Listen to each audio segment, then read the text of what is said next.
જૂનાગઢના ચોરવાડની યુવતીને ભગાડી જનાર યુવક ઝડપાયો છે। રાજસ્થાનના અજમેરથી તેને દબોચી લેવાયો છે। ગડુ ગામનો અયુબ ચાવડા યુવતીને ભગાડી ગયો હતો। લગ્નની લાલચ આપી યુવતીને ભગાડી જઈ દુષ્કર્મ આચરી મારી નાખવાની ધમકી પણ તેણે યુવતીને આપી હતી। પરિણીત હોવા છતાં અપરિણીત યુવતીને તે ભગાડી ગયો હોવાની ઘટના બની છે। તો જૂનાગઢમાંથી યુવતીને ભગાડી ગયો હતો। રાજસ્થાનના અજમેરથી આ યુવકને દબોચી લેવામાં આવ્યો છે। યુવક પરિણીત હોવા છતાં પણ અપરિણીત યુવતીને ભગાડી ગયો હતો।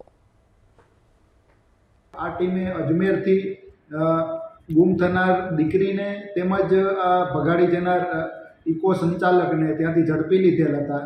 તેણે છેલ્લા 4-5 મહિનાથી વોટ્સઅપ ઉપર અને ઇન્સ્ટાગ્રામ ઉપર ચેટ કરી અને એવી લાલચ આપેલી કે પોતે અપરિણીત છે અને પોતે આ 6 દીકરી સાથે પ્રેમ કરે છે અને તેમની સાથે લગ્ન કરવા માગે છે।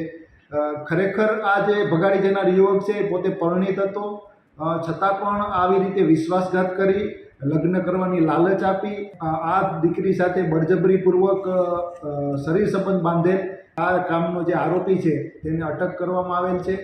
હાલ આ ગુનાની તપાસ છે